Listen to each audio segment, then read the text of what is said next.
I'm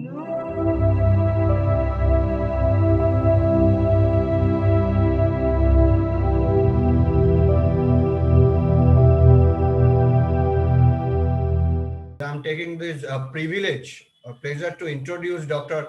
Priyanka Tripathi, who is an associate professor of English in the Department of Humanities and Social Science, Indian Institute of Technology, Patna. We are really honored, ma'am, and she has published many journals. More than 200 journals, and some of the journals are very, uh, it's a good number of journals. We cannot take all the names. Just I am mentioning some of the Journal of International Women's Studies in Bridgewater State University, Journal of English Association, Indian Literature, Sahitya Academy, Literature of History, say IIUM Journal of English Language and Literature, Contemporary Asia, Taylor and Francis, and so many. So it is, we are really honored. She is also book review editor of Rupkatha Journal on interdisciplinary studies in humanities. She works in the area of Indian writing in English, plays and literature, graphic novels, gender and sexuality studies. So, welcome you, ma'am. The podium is yours. Thank you so much, Professor Das. First of all, a big congratulations and a shout out to the entire team of ICELTS, like you like to pronounce, because I thought it was ICELTS, but yes, in these days there is another kind of version that keeps coming, which is probably more young, but maybe we are old. So I'm okay with that. And despite being on a very kind of a global platform, I saw that Dr. Samapika presented some kind of statistics in which she said that we have about 700 papers this year, which is an incredible number for any kind of conference. I mean, not just a big conference which is very inclusive in terms of its theme, but it's a big number. So I'm very thankful that all of you have gone like really global. But anything to do with West Bengal and within West Bengal, I mean, call Kolkata, Kharagpur, Durgapur.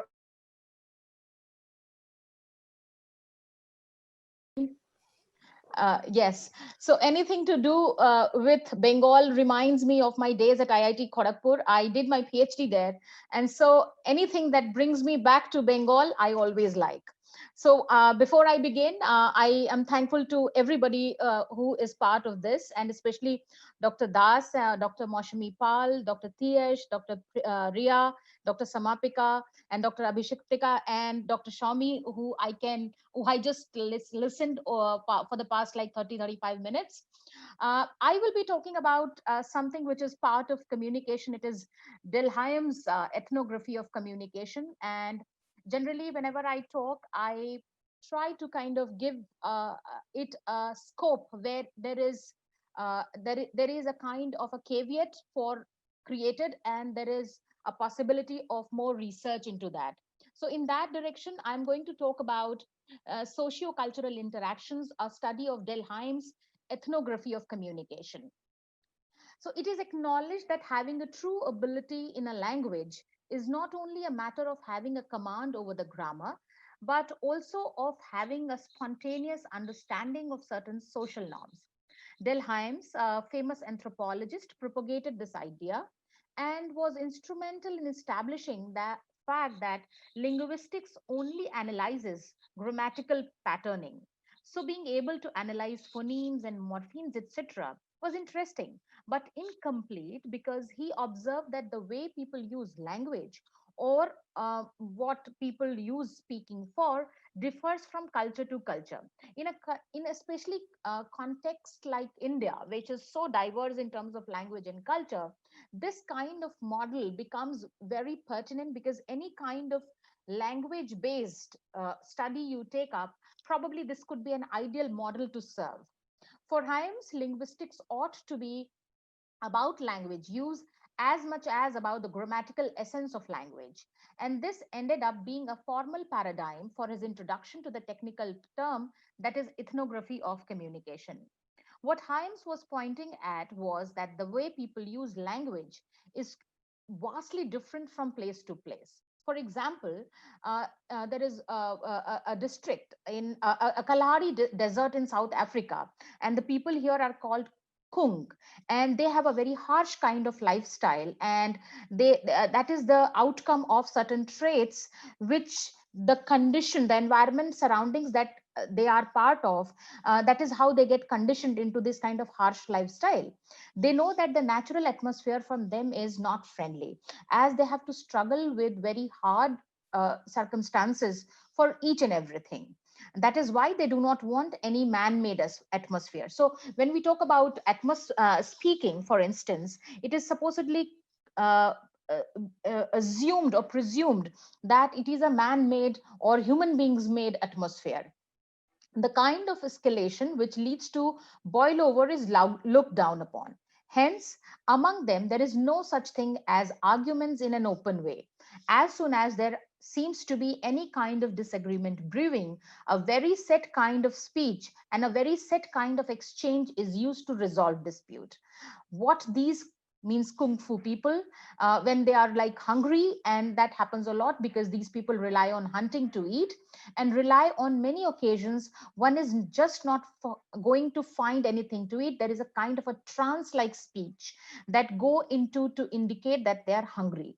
Majority of these people employ such trance like speech, and it's not weird because everybody is doing that and they are doing the same thing.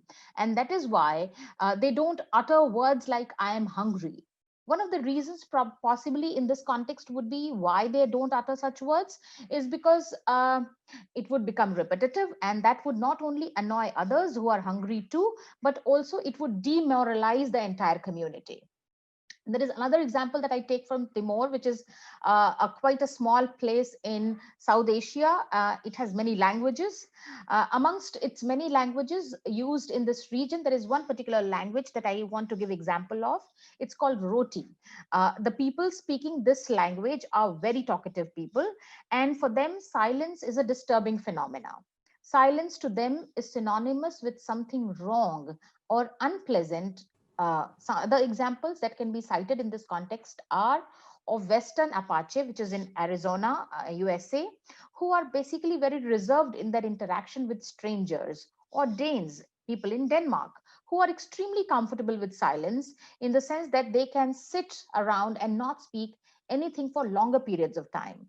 So it is interesting to note that among these people, the Rotis, the Western Apache, and the Danes Indians are like the rotis. The people in India talk a great deal, more so to fill in spaces. If anyone is silent for a long time, then other people might think that something is troubling the person. This obviously varies massively within the multicultural India. A major reason for such diversified approach is that geography and history play a seminal role in determining the use of language. For example, the Western Apaches generally do not talk when they meet new people because they have been at the receiving end of the massacres by the colonizers. It is quite possible that they have internalized such an event in their mass psyche, and hence hesitant in meeting and interacting with new people and strange people. Similarly, the Rotis, like the Indians, have a high density of population, and that makes them very, very interactive in nature. Like there are more people, so naturally they have to create a kind of a society. And what is society? Society is will relationship of human beings to human beings. And how do they communicate? There is, of course, element of speaking, and that is why they are very, very interactive. So they get to see a lot of people, and that is the reason they have the habit of talking a lot. Indian culture is filled with examples showing how other cultures came to India and they were influenced by it. One reason for their influence is because Indians have a long history of dialogues and debates. I mean, even from the very beginning, even if you take the feminist model of Gargi, so you will find that she was also part of the whole debating process, and how she was challenged by, the rishi. So Shankaracharya, let me take for example, is another example who in ancient Indian tradition used dialogue as a way of understanding other people's belief and ideas. Similarly, in Bhakti movement, in the medieval Indian tradition also, there was a dialogue held as a very important tool of understanding and interacting with others.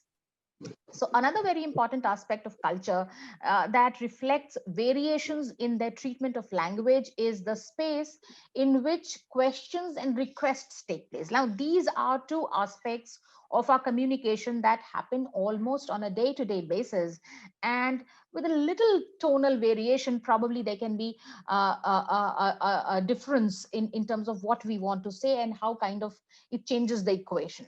I'll give you one example, which is about Madagascar in South Africa. The language spoken here is called Malagasy. And it is interesting to note that Malagasy is an Austronesian language. You can Google, there is a group like we have in India, Dravidian language, and Aryan language. Similarly, there is something called Austronesian language, and Malagasy is part of that. The home to people speaking Austronesian language is actually the Southeast Asia, Philippines, Indonesia. And there are quite a few more countries, but yes, I'm just, for example, taking these three countries right now. One might just think that some African people might be speaking here for it is in the vicinity of Africa, but for some reason, what they speak is Madagascar, and it's not a language related to Swahili. Instead, they speak a language which is very closely related to Indonesian languages. It is very much clear that these people were not put there, and Madagascar did not drift across the Indian Ocean so quickly that it was a matter of continental drift. So the reason could be that these people sailed there for years, and they may have done it in their boats that they got to know Madagascar healthy enough to procreate, and now they are there. Apart from others who are inquisitive to know about this adaptation of an altogether different language by Madagascar, it is an all-time puzzle for the linguist. So if you read some of the articles on Madagascar, you will find that linguists may not have not been able to really find a reason why they picked up this language other than Swahili, which was like easier and closer, all those things. So they wonder as to how these Austronesian speakers went to that island, inhabited it, started speaking a strange language to that region, and referred it as Malagasy. In this particular language, one does not make a direct request. But if one does it, then it symbolizes a kind of invitation to fight, challenge, threat to other person. Making a direct request embodies as an act of rudeness in this culture.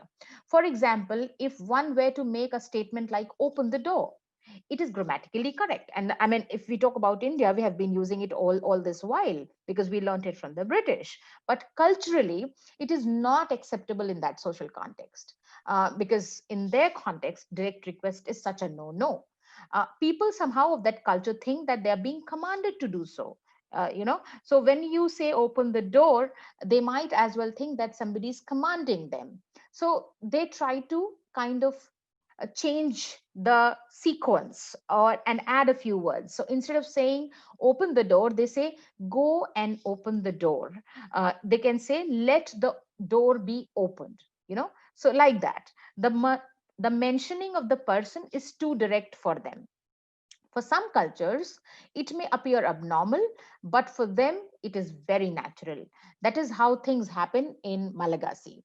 These sort of things made Haims come up with an idea that one can take up speaking as an occasion where speaking happens in any culture, and one can apply a certain basic schema to it. His idea was that the first thing one might look at, as if one comes up with a culture neutral analysis of what speaking is and how it varies from culture to culture, is a situation. There are various kind of situations. There are situations which are marked by speech, and there are situations which are marked by the absence of speech. So when you write papers, I'm sure this is one instance that you might have come across like at least once in your life if you have communicated papers. When you write, they say that probably the person the author is not from the native language. you know Also because when we take up the sentences, of course it is in English and we learned it from British, but the kind of placing we do of the words, the kind of arrangement we do of the words depends a lot on how we are, uh, what is our L1, which is the language one. So some certain liberty we take with the language of English, and that kind of creates some chaos in the absence of good word there in the write up. So yes, that is one thing that you can take up. So beyond this, Hims came up with an analysis of what he refers to as components of speech. The idea was to look into meaning and language without any cultural bias, at the way people converse, and inferring that it is not based on sound. Rather, its foundation lies in the speech used. Hims came up with the acronym SPEAKING. Now, this is a very famous acronym and it has garnered a lot of attention. And if you see, search on, ELT sites, you will find quite a good deal of material on this acronym. So here he talks about speaking: S for situation, P for participation, E for ends, A for act or sequence, K for key, I for instrumentalities, N for norms, and G for genres. So the situation involves the setting as in the physical place or time. Like, say for example, even when we are having a conversation, or I'm speaking in this virtual platform, what you see around you is also important. Like what I see a few books, I see some pen kept here, some calendar kept here. So all these are my physical space that affect how I will communicate or how I will speak. So he said that the setting as such is very important. The involvement of the person with the physical space at that particular moment is that creates a kind of a scene which which kind of you know constructs a special kind of activity. So if you are in a card game or a poetry recital or something else, when one is analyzing an episode of talking or non-talking in a culture, the first thing to notice is the situation in which that particular conversation took place. So when you are in, say for example, you want to have a good dinner, so what do? You go to a good restaurant. So it's not that restaurant is going to give you some extraordinary kind of food that you can't cook, but you go there for the setting, because naturally, when you go there, there are beautiful lights, there is good flour, there is nice, it's very clean. So all those things add to the effect of your dinner at that place. Similar is that the physical space also is important in terms of what is being spoken of. So when you talk about socio-cultural impact on speaking, of course the setting is important. The second thing that he focuses is that of participants, who are not always as simple, talking to someone or being addressed to. In fact, it's not like that all, because there are intermediaries in the conversation. A good example can be of a film star who will talk only with the press agent if some untoward incident has happened. So participant can be more layered, that then I'm just talking to you. So for example, you would have seen people saying, when they are asked some controversial questions, they'll say, I don't have any comments. Or when they get into some kind of problems, they say, maybe my lawyer will speak to you, and they generally don't. So it's important that who is the participant in that conversation. The end, which is again the third letter in the acronym, is the goal, the purpose, or the outcome that is desired out of a particular conversation. For example, in a marketplace, bargaining is what shopkeepers try to do. So you must have heard sentences like, you are trying to rob me in a broad daylight. Or something like, in a household setup, look dear, I have something important to tell you. So so many times we have seen, I think I just this morning, I saw in one of the WhatsApp group, uh, there was which was, it was a forwarded message, which said, I thought of responding, but I didn't respond. But it said, hello, boss, kindly grant me leave of 2 days. I'm suffering from wife. And I wondered who. who started going ahead with that kind of conversation, and how uh, in a way slightly sadistic as well it was, and also detrimental, because who is suffering from a wife? The wife can as well say those kind of things to a husband. So those kind of things, when the purpose has to be very clear in terms of what we are communicating. So when you are saying sentences like this, that I'm suffering from wife, you mean more than just what those sequence of words actually depict about. The fourth letter is that of act sequence, which is what forms of speech act are couched in terms of whether they are set phrases that are used within this act. Then, of course, the key is the manner in which you speak. The surroundings have so much influence and power, and even without directly doing anything to you, it does so many things, like the way one dresses, thinks, or even speaks. So if I come to know that somebody has a particular kind of opinion, then I will also form some kind of opinion about him or her. Or somebody walks in your auditorium, and maybe you like that dress, then you probably, that is also one way of getting impressed. But in case you don't like it, it puts you off. So and that is why when we talk about training and placement, in especially in the communication pattern, when your instructors are kind of getting you ready for training and placement, or some kind of interview, or some kind of project evaluation, they ensure that you dress minimal, you dress formal, and there is no jewelry and not much of lipstick, etc. And you try to look as professional as possible. So you have your documents. You can't just go to a project proposal interview and say, no, I don't get any documents, I don't have anything. No. So those things also make a difference, the manner in which you speak. Say for example, you're going to a circus. There is a mental makeup that you are going there to enjoy. If you go to a multiplex, you know that okay, you are going to sometimes laugh out loud on a film, and what is happening there. So in a circus, the dress that they wear also reflects some kind of happiness. The nose of a clown, or some sort of a Mickey Mouse thing that they have made, all kinds. On the other hand, if you go to a funeral, people are sad faced. They do not speak loudly unless they are crying. They are wearing also something very dim and dark, or maybe white, and there is a kind of a silence around. So even without being spoken, a lot is being spoken in that kind of scenario.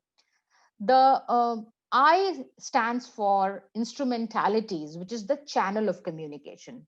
It could be just talking face to face, or something like this, which is virtual. It could be talking on a phone, or banging the drums, or it could be simply writing if one is using the standard dialect, or if one is using the non-standard one. These things change. In pop songs, it is assumed that one will use informal, colloquial, non-standard dialect. The singers would suddenly be telling, instead of telling, tellin, Tellin instead of Telling, saying MEM instead of them, THEM. So there are various changes. Like I'll quickly tell you, a few days back, I shared an old song. Like I'm somebody who likes old songs, and I've grown up like that, listening to a lot of classical songs. So I like that, and I remember I shared, and there was this student of mine who said, "Ma'am, are you sad?" And I was like, "Why do you think I'm sad?" And he said, "You have shared one song which is of 1960s or 1970s." And I didn't know how to respond, because for me that was a beautiful song, and I didn't think that way. And then I just laughed, and I said, "Then what do you want me to say? Char botal vodka, kam mera roz ka." And he laughed out, and he said, "Yes, ma'am, that suits us more." So I said, so this is the generational gap. So in pop culture, these kind of things change. So what is my idea of a good song, or a nice melodious song, is different from someone who is 25 years younger than me? So things change. So even in pop pop culture or in this whole speaking sphere, things have changed. People who teach communication in communication classes will also say that even the pattern in which we dealt with some 10 years earlier has changed a lot now. So much of ICT models came, digital component, even in terms of the SMS language, etc., has changed drastically when it comes to the process of communication as far as formal communication is concerned. Then there is norms, so that it gets into conversational styles. If you have gaps or you avoid them, it includes even the intonation pattern. So what is the norm generally, and how do you practice it? All these are part of the speaking or the ethnography of communication. Finally, there are genres in which this conversation belongs to. So if we are talking about proverbs, or we are dealing with myths, is it a commercial message or is it a casual message? Your message or your speaking gets influenced by which genre you are part of. Say, for example, when your instructor comes to a class, he or she is different. There can be a slight amount of casualness that can be incorporated, and that is one way of being more effective in communication. But just in case the same person goes for some kind of training in SBI, or maybe some kind of institution or academy, wherever, then the person is all the more formal, and he or she may not take the liberties of being casual in their approach. But when you are so familiar with the students, probably once in a while you crack a joke here and there to make your conversation more effective. With this detailed description of the acronyms of speaking, it is probably relevant to further elaborate on his idea that each of these component is something that one can consider equivalent to the phoneme. All cultures dealing with these components in one way or other. So when we talk about all these components of communication, it's not that we can make a watertight compartmentalization. They are very much interdependent, and therefore they derive their meaning out of each other. So they are quite dependent that ways. So let me take a couple of more examples. Like in Antigua, the Caribbean island, when people do informal debating, they overlap over one another and are repetitive. This is considered normal, and it is not chaotic for them. Not doing such a thing might look strange to them, but our notion of what an interruption is in that kind of setting is different. Their norms are different. It does not mean that they're not normal. It just means that their norms are different. We need to understand concepts like normal and abnormal. Generally, what is abnormal? Abnormal is anything that deviates from the norm. But the real question is, what is the norm? Who decides it? Post-structuralists, if you read, they are of the opinion that these definitions are socially constructed. So our idea of normal and abnormal totally depends on the society we are part of. And in this construction, who builds this construction? This is built by people who are on top.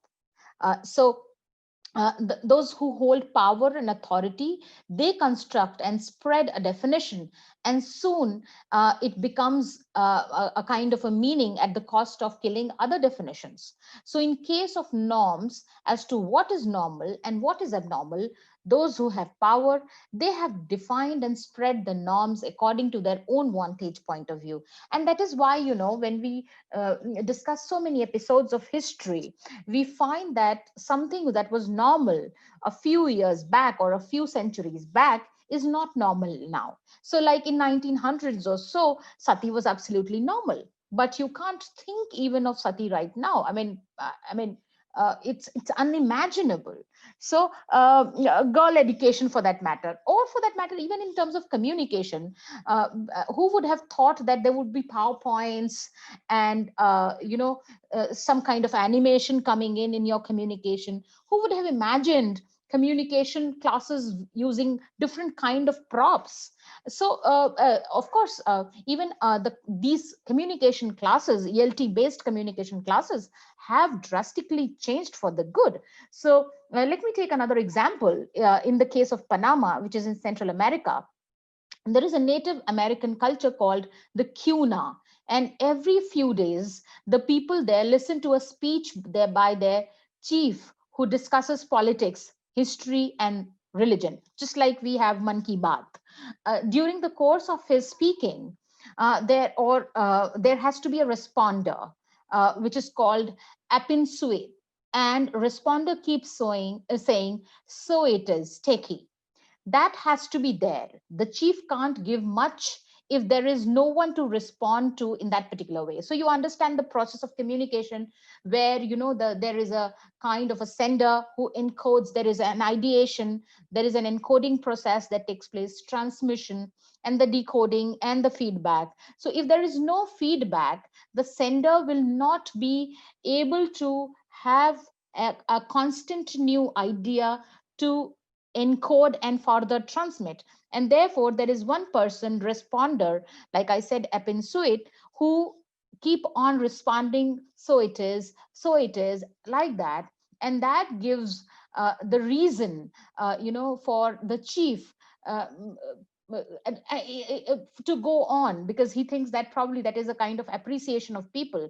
And if people are responding while the chief is speaking, then it would amount to disturbance of speech. So if everybody starts speaking, then probably what will happen is that there would be disturbance, and therefore there has to be one person who kinds of constantly gives feedback and keeps the conversation or the information going. So the language style of the chief uses special kind of style, highly elaborative, and the chief signals that the speech is over by lowering his voice. There is kind of it he starts lowering his voice, and then the people understand, oh my god, it's going to end, not raising it. There is a sociologist called Harold Garfinkel, I guess.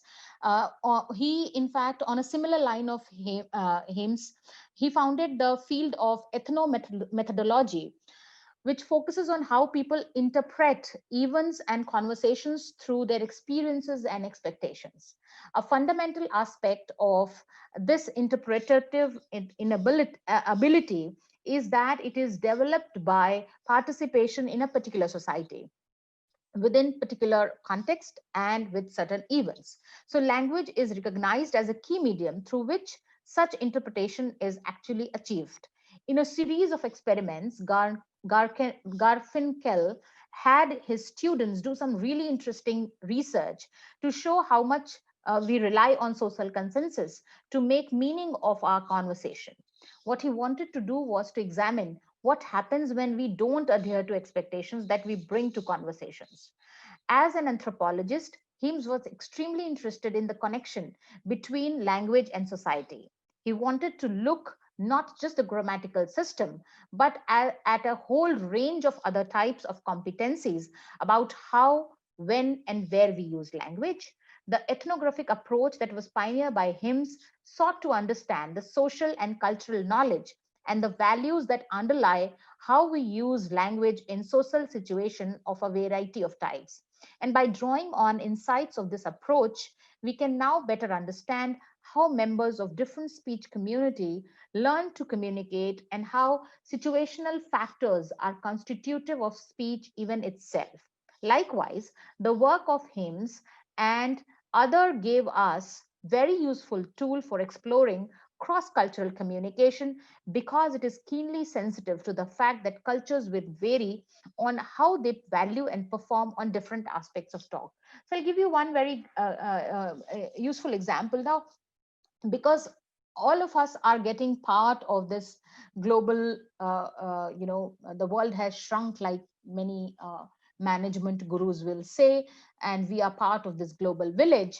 So I will tell you one incident that happened with me. I was in Japan for something, and there was this meeting, and there was this gentleman who told me that the meeting starts at 7. Don't be late. because the doors will automatically close and you can't get in. So in our place, we can't even imagine closing the door. We can't we can imagine people coming at 7, but usually we will wait for others to pitch in till it is 7:05 if our meeting time is 7. So it depends, two cultures, but their response to the discipline of time can be slightly different. So there is where Haim's entire cross cultural communication and his method comes into being. So who we are certainly impacts on what we say. Connecting to other people, after all, is the ultimate goal of human communication. Conversation, or in other words, connected, co constructed speech, is always tied to particular people and particular activities and particular places. And these people we converse with come with their own linguistic baggage and their expectations about what is going to be said and what is going to be done. So when you come to, for instructors especially, whosoever are instructors here, when they go to a class, especially the first few classes, it's a challenge most of the times to negotiate with what is the strategy we will adopt to kind of homogenize the diverse background or diverse linguistic background from which our students are there. So so in that sense there is enough linguistic baggage, and there is enough expectation through which we have to negotiate and make our way through our speaking. So different speaking events have a very different linguistic behavior that are technically associated with them. We learn to tailor our speech approximately as a part of our general cultural socialization.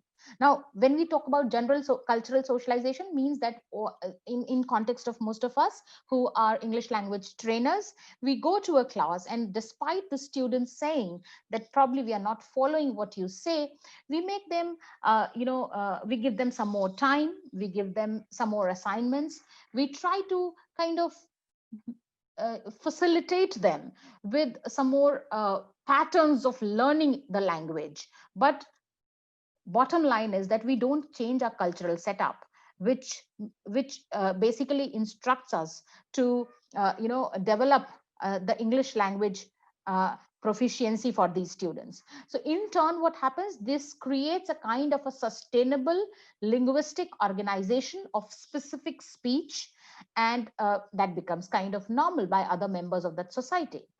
uh, it is quite easy to construct the mental images, or if you I read a few sentences like please eat your veggies if you want dessert. You will go there, counselor, or you will be charged with contempt. I now pronounce you man and wife. uh, so these are sentences. The moment I say, you construct a kind of an image. So there is a new teacher we have, so students immediately conjure a kind of an image of a new teacher, who he or she would be like, what would probably he she be speaking, something like that.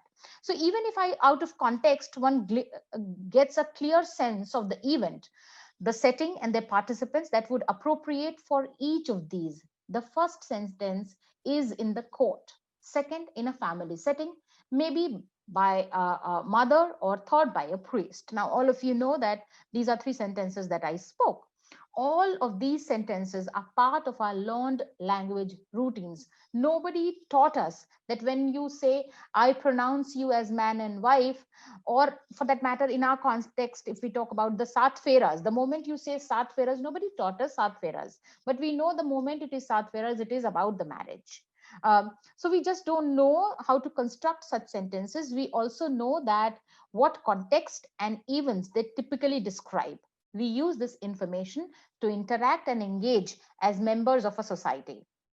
This knowledge refers to what is appropriate and is now a communicative competence. Now, which is a very general term used in our ELT classrooms, is about the communicative competence. It is essentially using language in a socially informed way to achieve our communication goals. And that is why an instructor, the same ELT instructor, when he is or she is in Kolkata, he is giving or she's giving a different kind of example, elaborating upon various aspects of communication. But when the same person goes to maybe Karnataka or maybe Chennai, the examples change. Why? Because probably an example in Kolkata about Shantiniketan and the whole setup may be relatable, but when you go to Chennai, probably you have to develop your own tools to talk about those communication. You have to develop your own examples. So it includes the knowledge of linguistic and social conventions. Think about how participants in a particular culture cooperatively create norms of various speech events, daily activities like going to a doctor, dealing with the children, to a certain extent dating or attending a business meeting. One can see how these shared acts of communication actually help us construct our social reality for a particular group or society. It lets us know our own and particularly others' action. To interact successfully, one requires a social consensus that we are going to act in a particular way and be properly understood because we are acting with those confines. Now, this consensus allows us to infer much more than we actually explicitly say when we have a conversation. For example, when I say to a colleague who is chatting at my office door, "Hey, do you need something?" what I actually mean, "Hey, Mr." or "Hey, Miss, get moving, I have to work." Hopefully, we both understand the meaning of the sentence. That is why we use contextual norms, the setting and the knowledge of participants to actually understand the intent of the conversation. How one says something has important implications for what others think they hear or say or what they perceive. How we use language changes greatly depending on when, where, why, and whom we are speaking. One needs to understand that language use involves a whole lot of communicative process, not just on its own single individual system. That is why we need to look at language more holistically. It is also probable that geographical, social, cultural background is the cause of their behavior in a particular fashion. Instead of judging things with just one universal lens, it is better to see the subjective differences, and instead of binding them into canons of what is normal and what is abnormal, it is imperative to notice and accept the fact that our world is made up of various social and cultural constructs which needs to be respected and responded accordingly.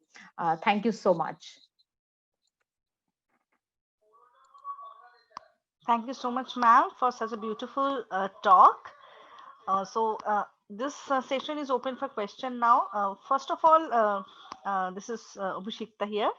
I Yes. want to ask you one question personally because I was listening to your talk, and you mentioned that how the use of dialects in songs also it can impact the minds of people. And nowadays uh, we have a lot of examples where various regional languages and especially dialects they are much more employed in music in order to make people know about them because the marginalized languages are not that common that we know about them. So how do you think will it impact positively to the young minds, because they are the main propagators of those songs, especially if you take the examples of Bhojpuri songs, Bengali songs. So how do you see it? What would be the impact of this usage of dialects in songs? So when we talk about especially the dialects, that is not within the gamut of ELT as such. They fall into the category of what we can say the politics of language, or uh, in that sense retaining the indigeneity part of the language. And that is the whole idea, that why we should include in fact dialects in our day-to-day language, because all of a sudden there is a disappearance of language. If you go to the CIL website, you will find that there is immense amount of work being done to maintain the languages which are disappearing. So I remember there was one professor I was talking to who told me about a language in Orissa where only two people are left with that language. So there are only two people speaking that language. And he said that he was trying to build up a dictionary and built up a kind of a, module based on the conversation between those two people. They were two brothers. And then while his project moved, one brother died. And then there was just one person left with that language. So each language, they believe that linguistics specifically believe that each language has its own unique way of looking at things. And that is why probably each language has to be retained. It has to be preserved. We can't let go, because when you say in Bangla, a beautiful song in Bangla, Ei Raat Tomar Amar, Ei Chand Tomar Amar, when you sing, it creates a different kind of emotion in any Bengali. So, but it cannot probably create the same kind of emotion in somebody who is in Chennai. And that is the beauty of language. The more it is, it's never more. It's always less. And that is why we have to keep on maintaining that language, the indigeneity part of the language, because it is what we are. English is, there is also, you might have as well read why English sustained itself, because India was such a diverse country that even when, they left, we had no option. So it's less a part of the homogenization. It's more to do with that we don't have any option. If we leave our communication in English, like in most of the parts, how do we manage? What is the language? You know Bangla, I know a little bit of Bangla, but maybe somebody in Delhi doesn't know Bangla. So, so yes, it works so many times in the interest of the whole communication process, because communication is one aspect of our being. What is our identity, which is, involving so many things. That, of course, is also important. So yes, like I think Ramanujan said it. English is the language of my intellectual makeup. And and he spoke about, I think, Kannada or something, with that is the language of my emotional makeup. So for all of us, we teach for our bread and butter, and of course our passion in English language, and so many tools and techniques in English language, and try to gain as much adaptability as possible in English language. But when we go on a bed late night and think of something beautiful, or think about what all happened in our day and how beautiful probably our day was, or how thoroughly disgusting our day was, probably we only think in our own language. So I think that has to be maintained. In my opinion, if you ask me, dialects are as important as the main language, and they are part of who we are, and probably that shouldn't go away.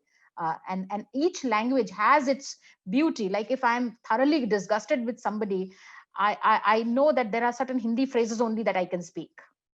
I don't know in any which way that I can express that, because Hindi is my mother tongue. Certainly. So that I believe something like that. There is a mixed kind of thought that I have. I don't have any clear-cut answer to what you've asked, because you have asked a very deep question related to the sensibilities of human being pertaining to language. So I don't know exactly if I can give a mathematical model to that. I think I have a very mixed response to that. Yes, and that's very subjective as well, the reception. Yes, of course. Yes, thank you so much, ma'am, for such an overwhelming speech. And we also liked it because it was a mixture of ELT and as well as cultural and geographical ethnicities and identities. So thank you, Priyanka, ma'am, so much, because Thank you so much. yeah.